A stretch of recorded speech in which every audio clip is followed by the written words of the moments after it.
Welcome, and thank you for joining us this evening for our Family History Month program. They all resided in the same area, creating a locality guide. I'm Pam Taylor, manager at the Harford County Public Library's Chopper Branch. This performance is being recorded and will be available along with a handout at hcplonline.org on the HCPL Universe page for the next 4 weeks. Now let's get on with the show. We're thrilled to have Jeanette Sheliga back with us this evening. She's a fascinating presenter who has such a passion for genealogy. Jeanette, of Jeanette's Genealogy, lives in Lockport, New York, and has been researching her family tree since 2002 and lecturing since 2011. She has had the privilege to speak for societies and libraries locally and virtually all over the world. Jeanette is the president of the Virtual Genealogical Association, holds many offices in her local societies, completed the ProGen Study Group 49 and ProGen Practicum 02, and has attended many genealogy institutes. Jeanette will be using PowerPoint during her presentation this evening, and you can adjust what you're seeing on your screen by using the screen view in Zoom. Please feel free to submit questions via the Q&A feature in Zoom, and at the end of the show, I'll try to get to as many of them as I can. We'd really appreciate it if you could take time to complete a quick survey after the credits. We use your input to choose topics for our virtual genealogy program, so it's time well spent and it takes just a moment. Thank you. And now it's my pleasure to introduce Jeanette Sheliga. Hi, thank you so much for having me. Let me go ahead and start sharing my screen.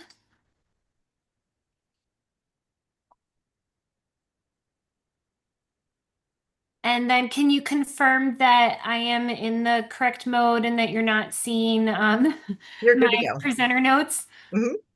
Okay, wonderful. Well, thank you everyone for being here this Family History Month and for joining us for one of my favorite topics, which is talking about genealogy locality guides. And so for our agenda for tonight, we're going to be talking about why you should have locality guides. I'm going to show you many examples of different locality guides and talk about topics to include within a locality guide that you are going to start tonight, hopefully, and add on an area of interest to you. And then I will demonstrate, not live per se, but with screenshots of examples for you to include in ways that you can format them on your own locality guide. So we will jump right in and talk about locality guides and why they're such an important genealogical tool. Because oftentimes I think all of us would say, oh, I just wish I had more time to do my research. It's what I really enjoy.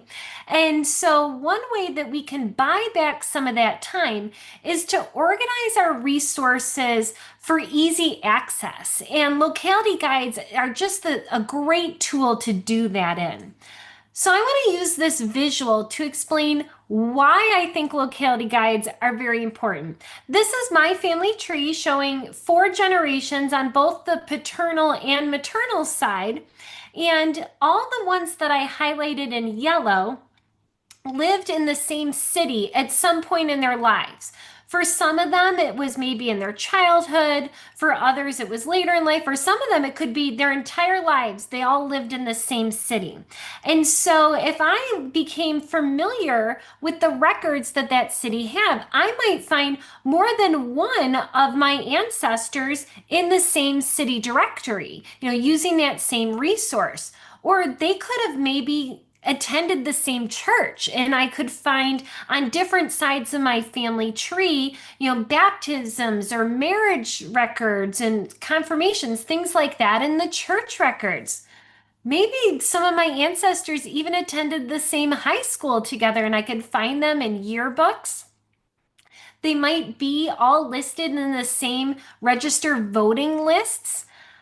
They could all have had dealings with the same court. Pictured here is the surrogates court. So I wonder how many of those ancestors maybe had their probate and wills and things recorded in that same court. And they could have, all purchased land, and all of those deeds would be still at the same clerk's office, where they recorded all of their land transactions.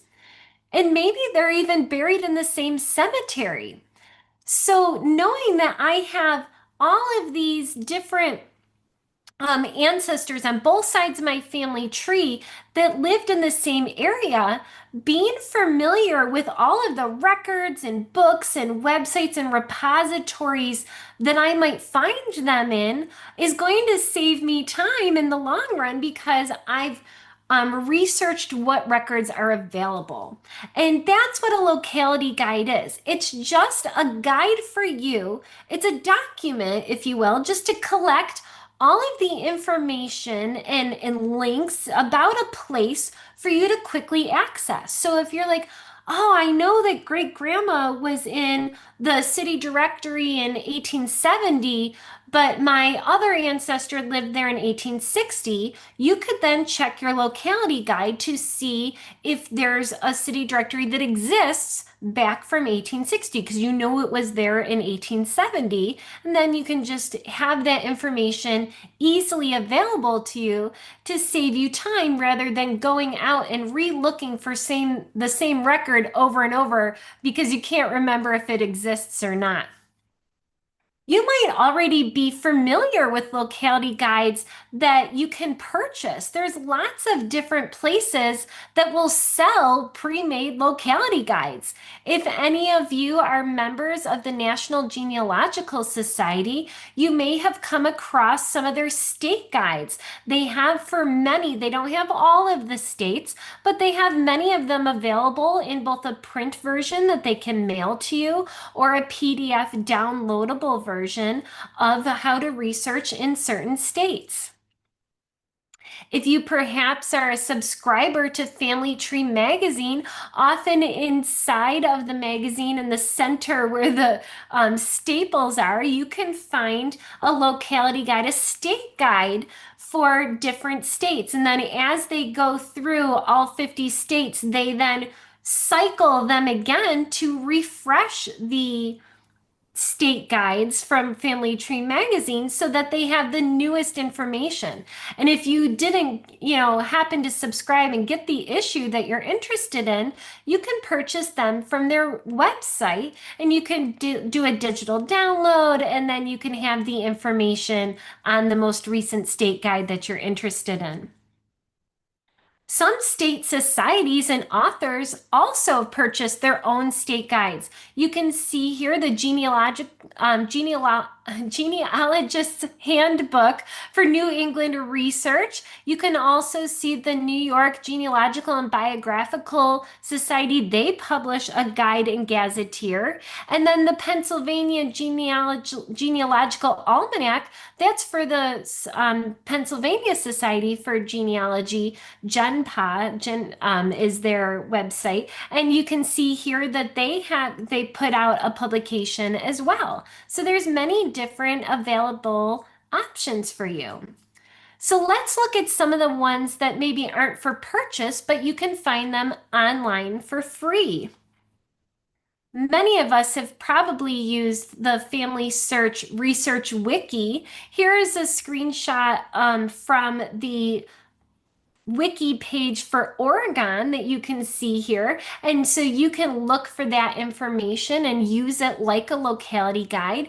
You can then get down into it more and pick a particular county on the research wiki that's not in a full state. And you can look there to see when their vital records began, what local repositories they might have, and other items. I mentioned just a couple slides ago, the Genealogical Society of Pennsylvania. They have published locality guides available for free on their website for each county that lists all the repositories that they have available to them. And that is open to the public. You don't need to be a member to access those. There's also the Library of Congress. they have lots of local history and genealogy research guides available right on the Library of Congress's website. And so you can see in the handout, I've got a link there, but you can look on the left-hand side of this website and you can see that right now I've got it on the U.S. states and territory guides, and you can see the states listed here. And then here's a screenshot of what the front of the Arizona Local History and Genealogy Resource Guide looks like. Then if you went from the introduction down to the vital records area, then the Library of Congress has put together some information about those vital records, and that's available for free at the Library of Congress's website. As they mentioned when they went over my bio earlier, you can see that from the front page of the ProGen website, that happens to be me doing research at the National Archives. They had collected pictures of some of the alumni to put on there, and I somehow got put on the front page face there. But ProGen, part of what they do for this study group is one of the projects is to create a locality guide. And then if the people that go through ProGen say, yes, I am willing to share my locality guide with others, you can see that all of the alumni most of them have shared the locality guides that they created for the ProGen study groups, in which there are now hundreds of guides that you can, get if you are an alumni of ProGen. If you're not, they do have a couple sample ones up on there for you, but I think this is a resource that alumni of ProGen forget that are there. You can see the examples of ones that were submitted for counties and places in California. Here are some examples of ones for Florida, and then also for Texas. Now, we're going to be doing more about, later with creating our own guide, but if you want to read more about creating a locality guide, there was an article in the NGS magazine back in 2022. And the author for this article, Jan Joyce, since it was published, has now put the article on her website available for free. So even if you are not a member of NGS, you can have access to this article about creating a locality guide, just like we're talking tonight. And then you can download that article, and there's links to a locality guide template on her website to help get you started. And you can get some ideas about what you can include in yours. So now that I've kind of, done the overview of what a locality guide is, let's compare a couple of the ones that my friends have put together. And so I'm going to show you 3 different examples of locality guides, and I pulled out some of the bigger topics that they had included in their locality guides. And so you can see I'm looking across the 3 examples, number 1, number 2, and number 3, and then the different topics: books and publications, cemeteries, census records, church records, etc. So these are the topics. The first example I'm going to show you is my friend Kelly's locality guide, and all of them have given me permission to display them on this presentation. And just kind of looking at a broad look at it, you can see she has a title at the top. She has included a map. There are footnotes at the bottom. She uses a different colored text and a bigger font to highlight her new sections as they come about. She included a little table that was just a real quick reference chart, easy for the eyes to select the big dates. When does the birth, death, and marriage, court records, land records, census records, and tax records begin in this area? She kept her subject headers over to the left.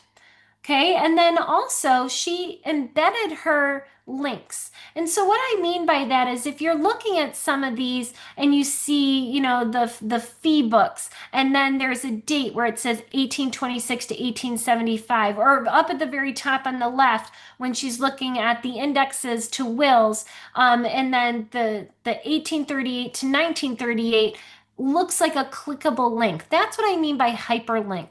So she embedded those. So you're not looking at a big long web address. She put the link inside the text. And so you just click on the years there that she had underlined, and it takes you right to that website. And we're going to talk a little bit more about embedding in a little bit.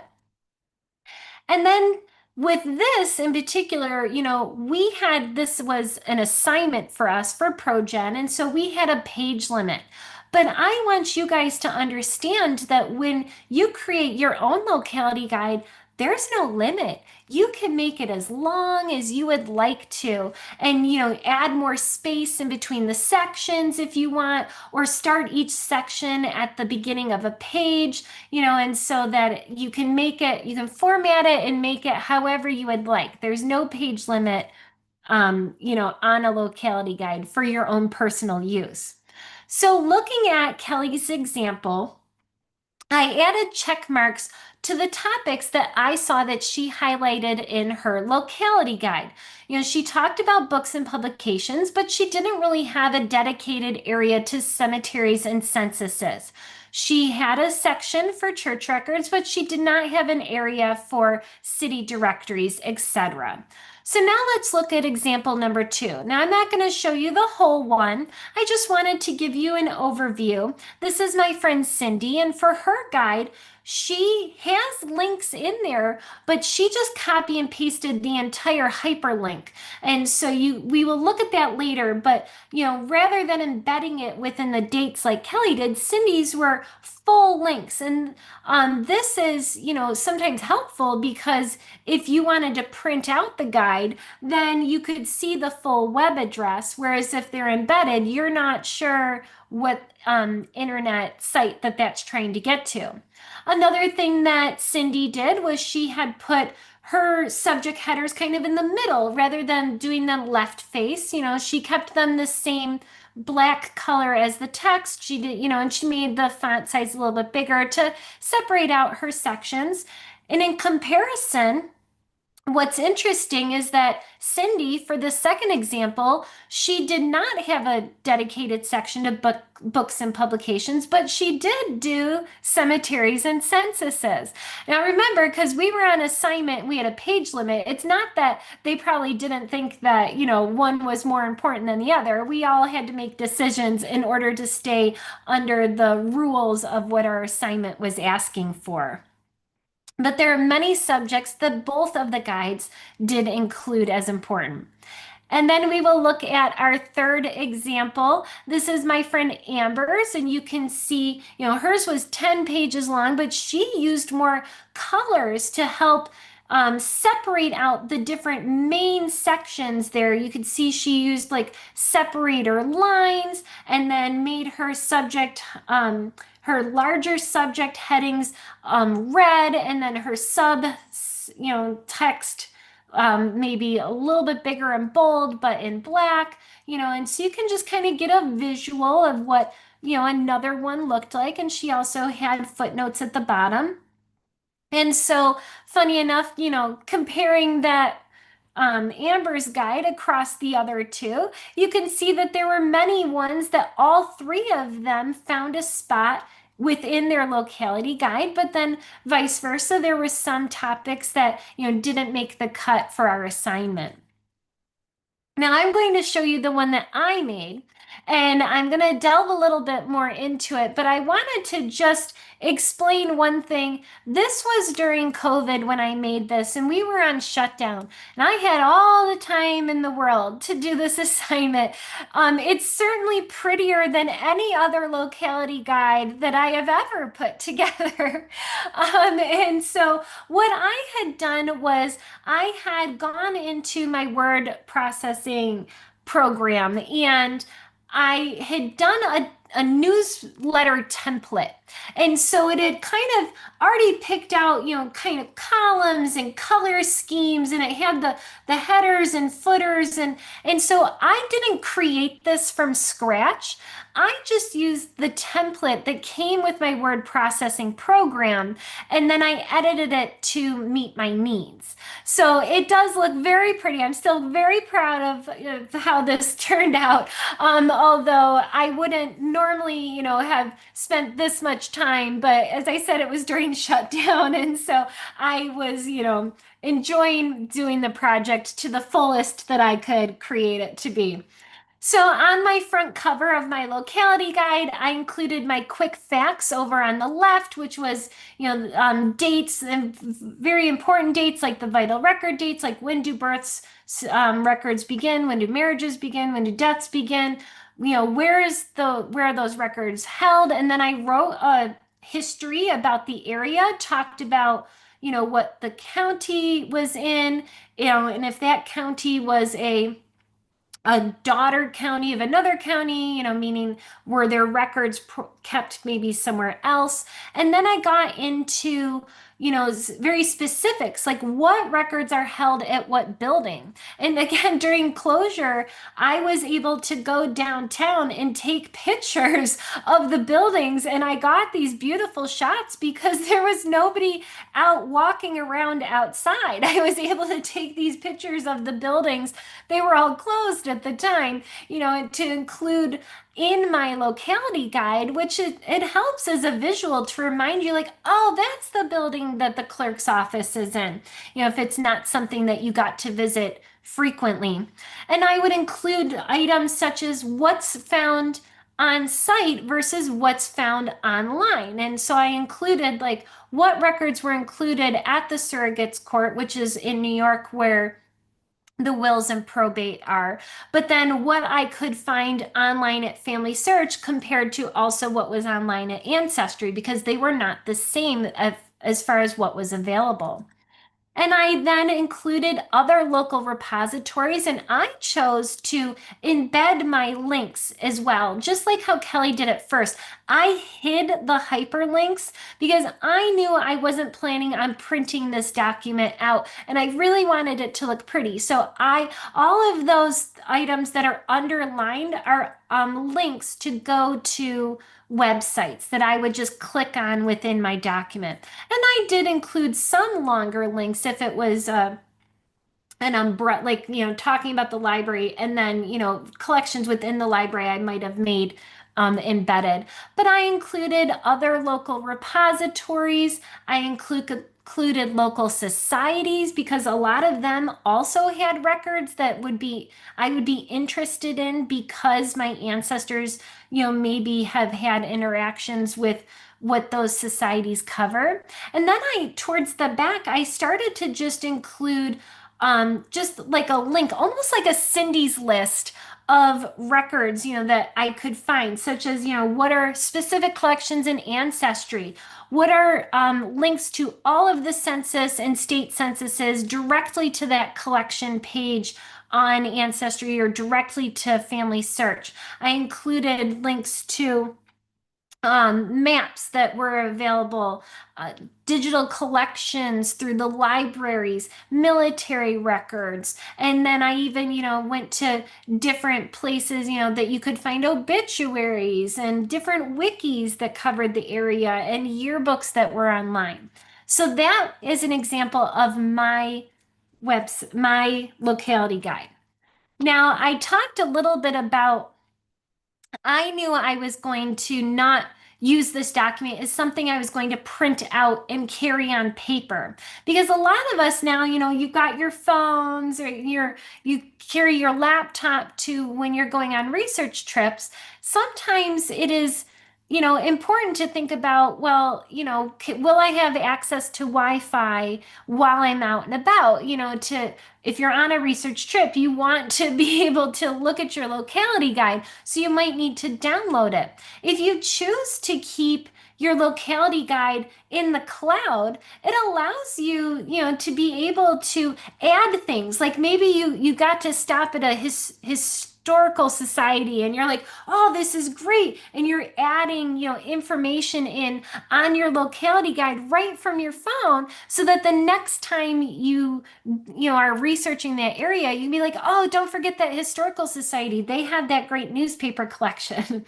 And so it makes it really easy to access, and usually you can get to it on all your devices, whether it's your laptop or your phone, all of the, tablet type, those type of things. And then it's always the most up-to-date version of it that you want it to be.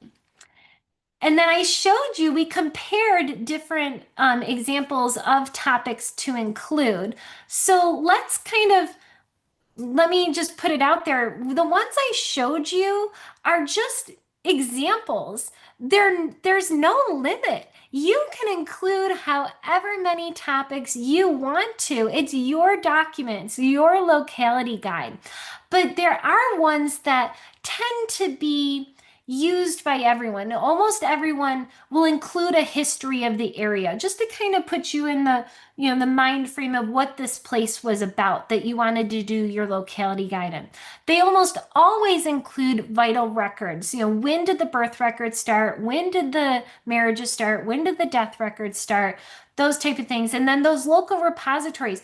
How do you get to the vital records? Can you order them online? Do you have to mail in a request? Is there a certain form? Those type of things.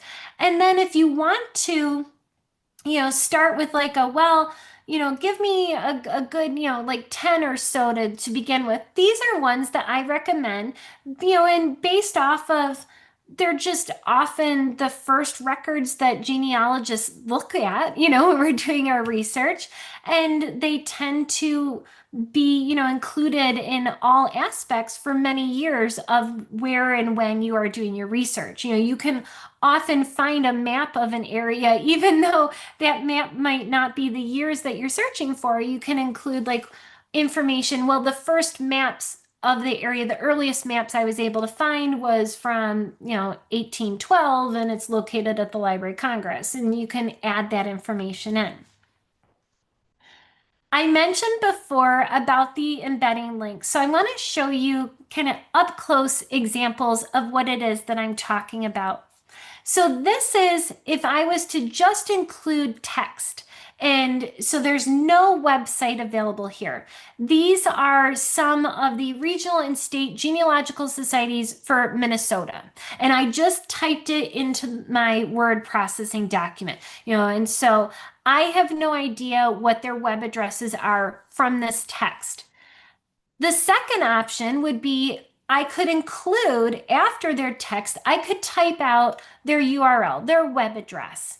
And you can see here that they are not underlined. It is just text. It doesn't matter how many times you click on that. It is just text in your document.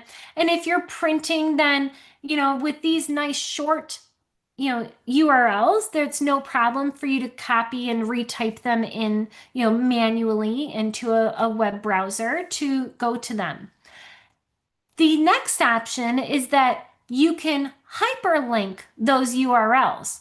And a lot of times it's very easy to do because the computers are getting so smart that if you type in a web address and then hit the space bar, Word or whatever, word processing program you're using might automatically turn that into a hyperlink just by pressing the space bar after it. And so it might automatically put the underline and make it where you can click on it and it'll go to the website. Now this looks pretty because these websites all happen to be very short web addresses. However, sometimes longer URLs can take up many lines of text, and depending on how you want it to look in your document, what's easiest for you, it might be that, you like this and you're like, no, I want to see the whole thing. I don't want to embed it. I want to know that this link is going to go to find a grave to this cemetery and what that cemetery is called and everything like that. And that's totally fine. It's your guide. You can do whatever you want. You can also then what's called embedding the text. And so for this, and I'll show you how to do this in a second, maybe you're like, nope, I want it clean. I don't want to see all that, globbity gloop, all those web address, things to it. And so you can type out whatever you want the text to be. And then you can go and there's shortcuts, which I've put on the screen here.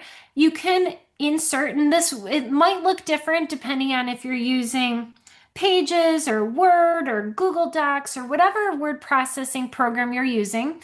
Somewhere there's often where you're going to find somewhere where it says hyperlink, and that is often the Command K or Control K, if you're using Mac or PC. And so you're going to insert a hyperlink. Now, this is a screenshot from Word. And so what you would do is you would click and drag over the text you would like to create the line under to make it a hyperlink. And then you would go insert hyperlink or do your Command K or your Control K, and it'll pop up a window. And at the top, you can see it says text to display. And it's exactly what I highlighted, Beginning Virginia Genealogy Research by John D. Beatty, CG. And then underneath it, it'll say it wants to link to an existing file or web page. And that's where you would paste in the web address that you would like that to go to. And in this case, it is going to a YouTube video, because it doesn't need to necessarily be like a website address. It can be a video, a YouTube web address. And so you can even think about embedding video links into your locality guides. And then when you do, you would hit OK, and then that text would then be underlined and be completely clickable for you. So now I'm going to open this up to you guys and ask that you think about creating your own locality guide. Pinky swear you're going to do it.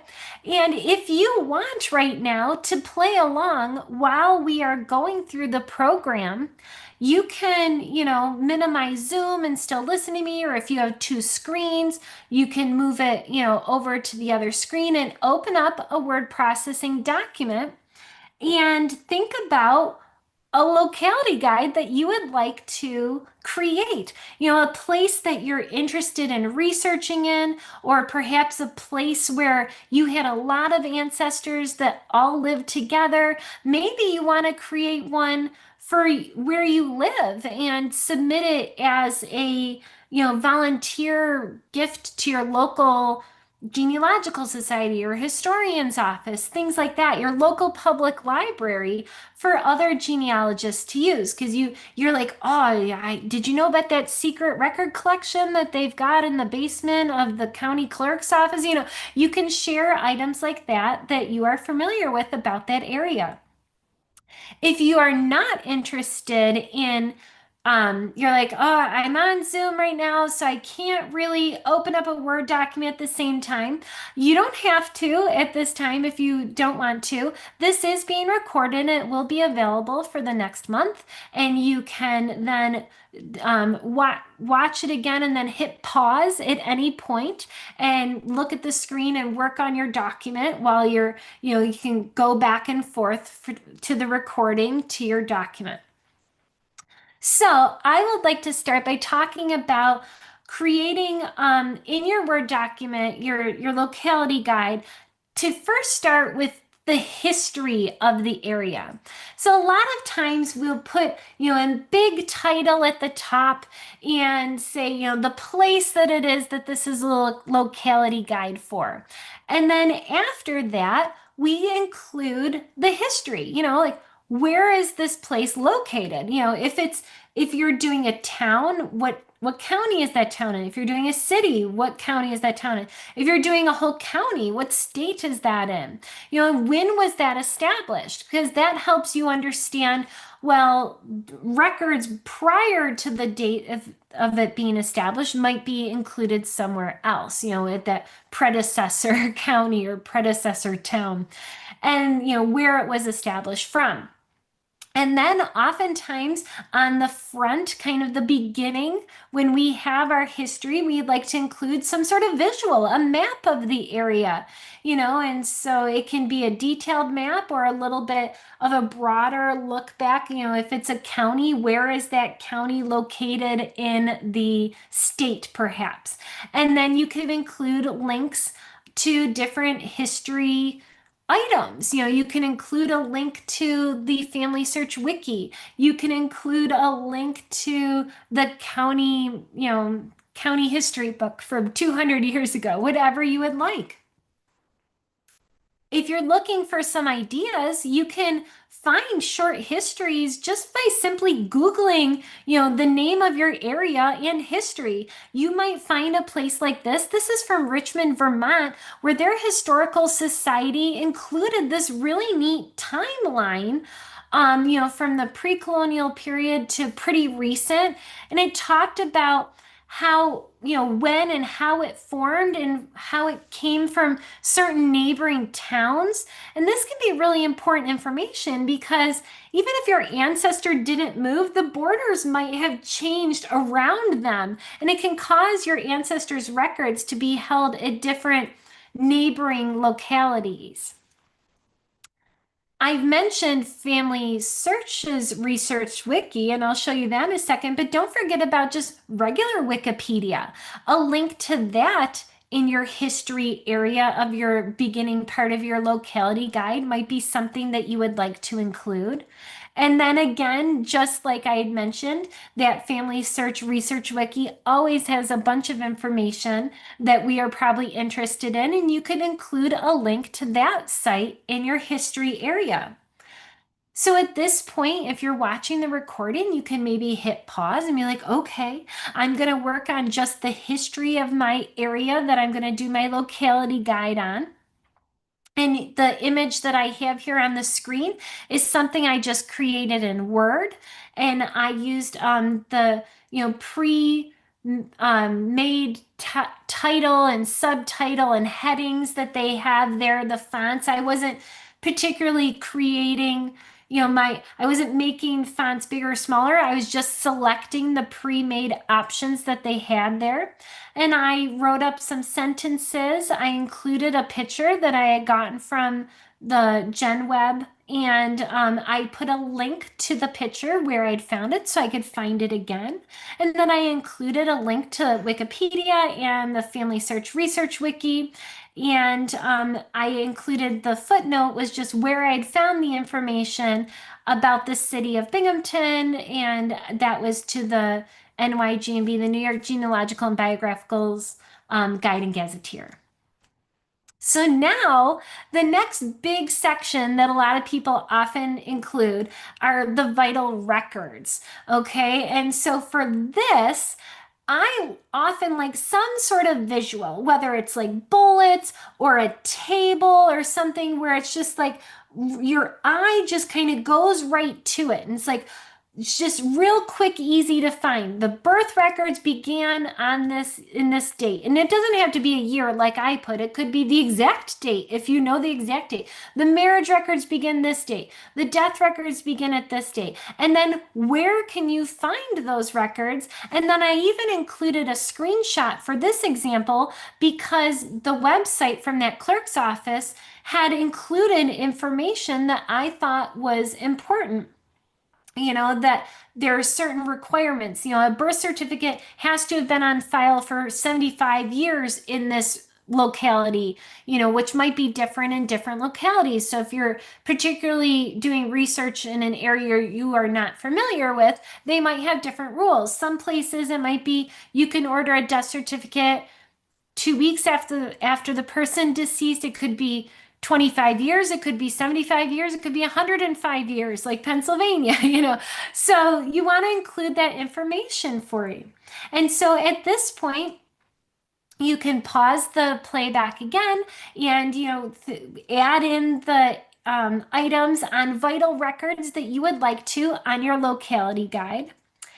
And then I always love including an area on the local repositories. And for this, I because that's where all the gems are, the public libraries and the historical societies and everything. And for this, so I had like a bigger main section heading. I included like the local repository, so that font was bigger. And then underneath it, the first repository, I did like a subtitle size, and I included where they're located, their address, their website, their phone number, their hours. And then I had a second local repository. And again, I included similar information, but then I also found some other information. They have subscription databases available if you visit them in person. And so I just was adding that information by using bullets that I could find that easier the next time I, wanted to research. And I was like, oh, I'm going to Binghamton University. I can, get that information. I have to remember they have subscriptions to these databases. And so from here, again, similar to before, you can pause the recording. And if you're trying to keep up, working on this right now live, you might still be like, I'm still in the history section, you're going too fast. That's okay. You'll be able to access the recording. You've got the handout.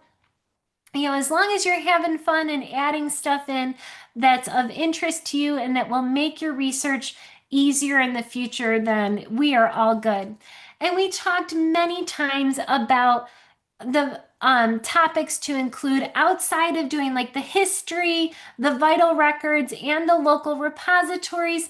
Some of my favorite sections include cemetery censuses, church records, court records, directories, histories, land records, maps, and newspapers.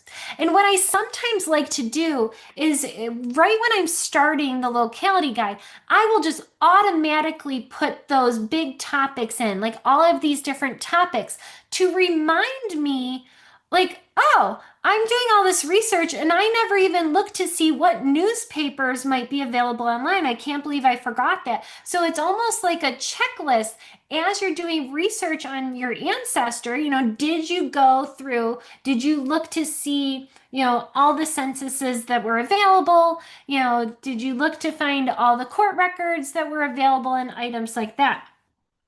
If you are interested in finding other things to include within these areas, I recommend checking out the Family History Guide website. This is kind of like a locality guide online that's already kind of pre-made for you that you can check out. When you go to the Family History Guide website, I suggest going this route by clicking at the top where it says countries, and then you can select the United States, and then from there, you can select what state you're interested in, and you can start at the state level, but then go down to the county level and such. Here's an example for Tennessee, and you can see here they have a lot of different topics, such as researching in Tennessee, the archives and libraries, the vital and census records, church and cemetery records, etc.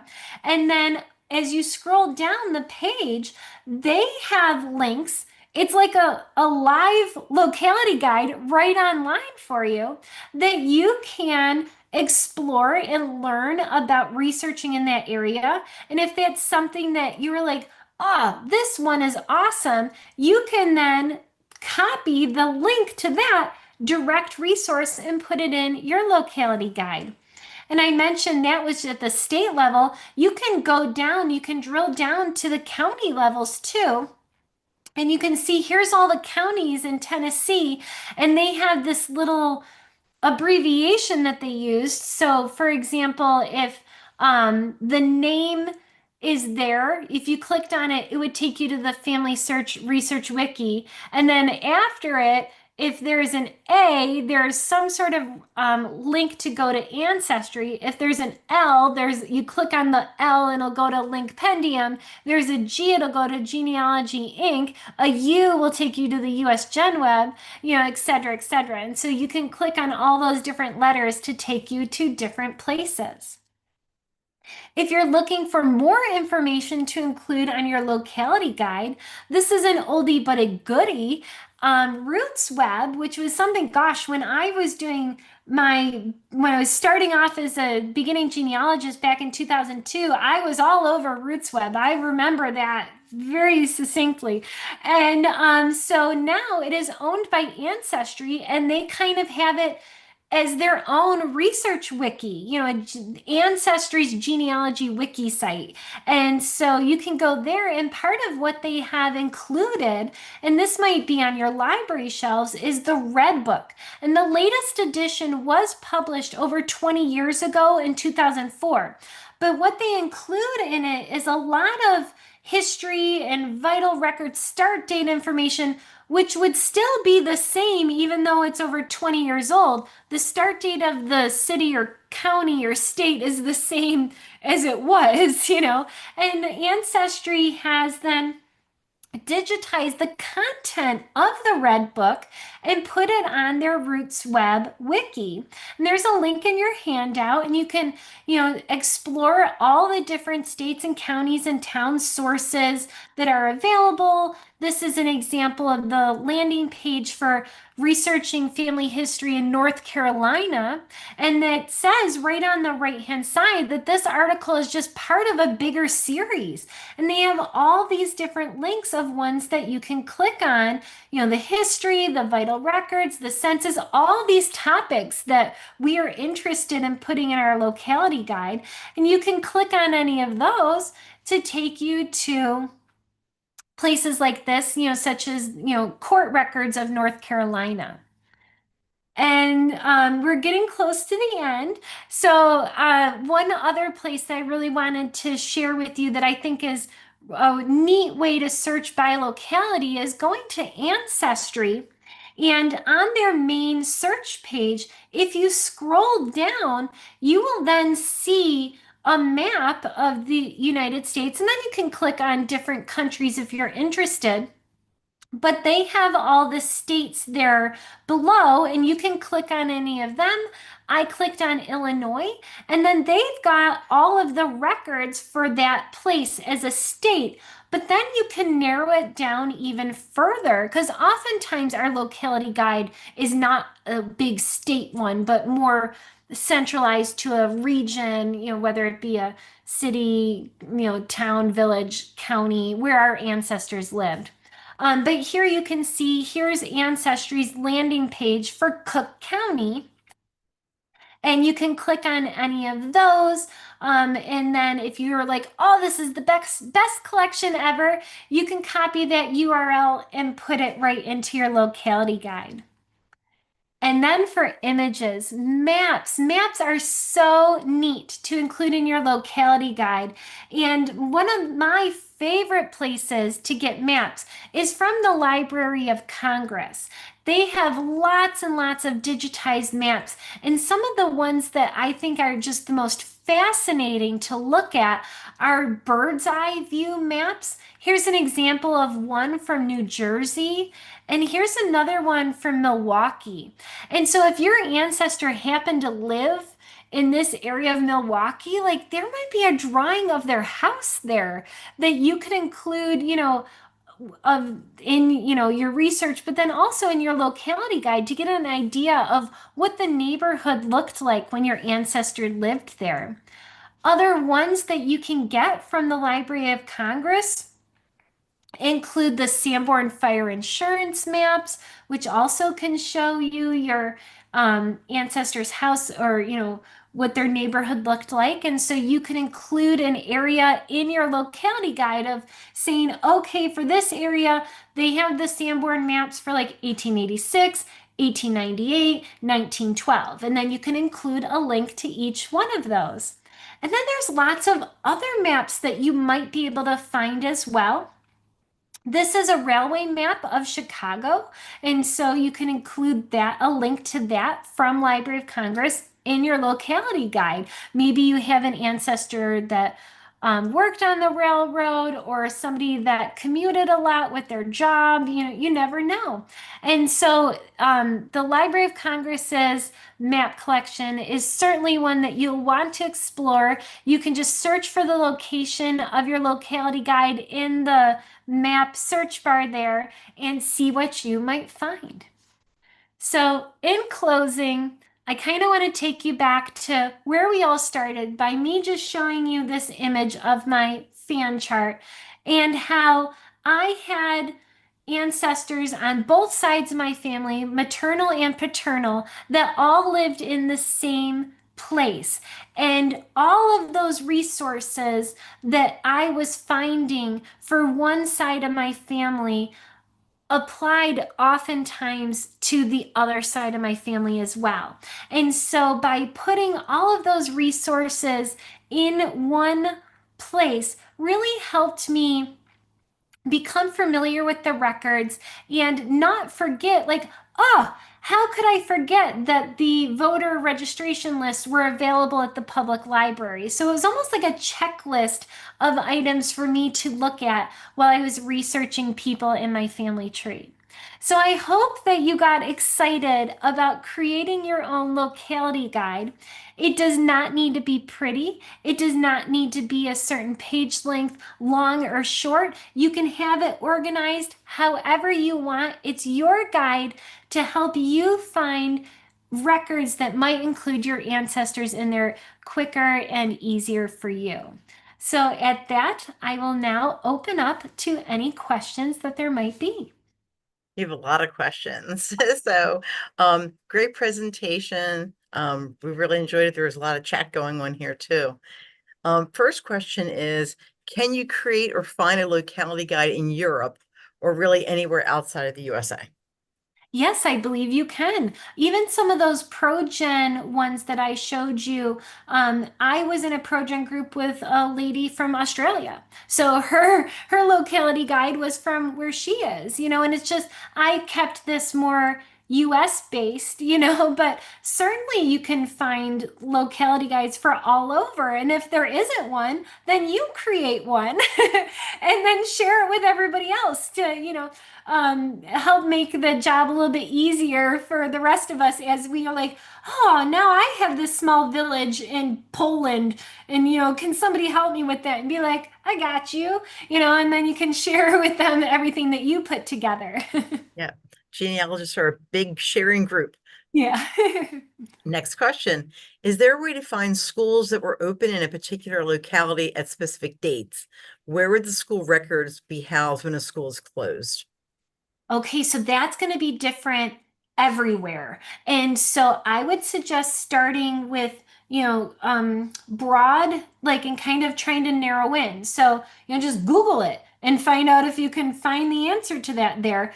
School records, though, I would start reaching out and sending inquiries to the historical society of the area, the historian of the area, the public libraries, the genealogical societies, because likely one of them will know the answer to that. And they might be like, oh, well, that's in the basement at the county clerk's office, and then you know where to go. And if you don't live in that area, then you can hire a researcher or perhaps do a random act of genealogical kindness request where somebody that does live in that area might do the lookup for you. Fantastic. Next question for you. Do you recommend focusing on the county level or city level for creating a guide? Well, it depends. How many ancestors do you have that lived in that area? So if your ancestors just all lived in with the city, you can just focus on the city. If you're like, well, they all lived in the county, in different cities, then you might want to do a broad county one because some of those repositories might cover the different cities that they lived in and then just have sub areas. Like, so here's the county, and then here's the information that's specific to just this city. And then you could do the next page is here's information specific to the second city and then the third city. And there's another question relating to that. So that how local do you create a guide, township, city, county, state? And you just answered that as well. Fantastic. So another question for the locality guys. You had so many the links that you had created. Do you go back and check those links at some frequency to make sure they're still working? Yeah, occasionally I do for sure. Yeah. And that's what's neat about having it cloud-based, because no matter if you're on a research trip or you're at home or whatever, you can just go in there and quickly update it. And it the next time you access it, no matter where you're getting it from, it will be the updated version versus like if you print it out and then you're like, well, it says here, and it's, yeah, so I like keeping mine live. Yeah, agree with that. Next question. What is Cindy's list? You referred to that. Can you give us more information about that? Yes. Okay. So Cindy's list is, I think, 30 years old now. Cindy Engel, she's a lovely lady, hysterical. She created basically a website of links. And it's like a locality guide, but it's not just place-based, it's also topic-based. And so if you're like, I want to do research on funeral cards. And so you can go to Cindy's list and then go under F for funeral cards and funeral home collections, and then click in there, and she will have links to different websites that have funeral cards and funeral home information. And then if you're like, oh, this is awesome, but she missed this one, you can actually submit a link to her and she will add it to her site. And so it's a great place to find it. You got to go check it out. Go to Cindy's list. Yes. And can you Oh, spell Cindy's list? it is. It's Cyndi. Yes, Cindy's list. If somebody's online, if they could throw a, yeah, Yeah, Cyndi. Yes. very good. Very good. Next question. How to find visuals such as maps, pictures, etc. And do you have any issues with copyright? So that's why I love the Library of Congress website, because everything on there, they have already researched that it's open, it's copyright open and free. There's no restrictions. And so I feel comfortable downloading that, or including downloading it because I know that they've already researched that it is open Mhm. to the public. Now, if it's an image on a site that um, may not, does have a copyright. Like there's some companies that will print off maps for you. And so they'll have an image of the map because they want you to buy it for print. So then I won't, in good conscience, I won't download that map because I know that they own it. What I would do then is I would put a link to the website where the map is. Like so I'm not stealing their information. It's a guide for me to go find it again because maybe I want to buy that map, in a couple months or whatever. And so I will include the link rather than scraping the image down. Makes a lot of sense. That I think is the end of the questions. You went through them really quickly. I can tell you that lots of people are saying they had a great present. It was a great presentation, learned how to make a hyperlink. Can't wait to do this locality guide. I think you're right that people are going to be watching the recording and being able to pause and stop and refer back to what you're saying. But you can, the teacher in you is coming out. We really, really appreciate how you did step by step and broke everything down and gave such great examples. So unless there's any other questions, let me see if I see anything else pop up here. I don't Thank you see for having me. anything I'm else. glad that everyone's so excited. They're super fun. And you don't have to do it in one sitting. That's what's neat about them too. Like you're like, oh, I've got, an hour. I'm going to work on this. And Yep. then is your interest, or if you find something new, or you go out to lunch with a genealogy friend, they're like, did you see that archive.org has this new county history book or yearbooks or whatever? And you're like, I didn't know that. And you throw a link in your locality guide. You just always like, it's like a grab bag of just, it's a stocking stuffer. You're just throwing all that stuff in there to find later. Yeah. Yeah, definitely. It's just very fascinating. Everyone seems to enjoy it a lot. I know I got a lot of it out of it too. So, I don't see any more questions, so we're going to wrap this up. So if you can, please take time to complete that quick survey that I mentioned. That's after the credits. We do use your input to choose our topics for our virtual genealogy programming, and I believe this is a topic somebody had suggested a while back, and so that's why we connected with Jeanette to get this for you. So it is time well spent. We really appreciate those. Jeanette, thank you so much again. Another great presentation. We really appreciate your time this evening. And thank you for everyone for joining us this evening. And as a reminder, this performance was recorded and will be available, as she mentioned, along with that handout at hcplonline.org for the next 4 weeks. And as you probably know, this is Family History Month, so we have 2 more programs coming up. On Tuesday, October 14th, Lisa Listen is going to present Putting a Face to a Name, Finding Old Family Photos. And then we're going to have on Tuesday the 21st, a tour of Family Search Labs. So there are 2 programs you can register for that are coming up this month.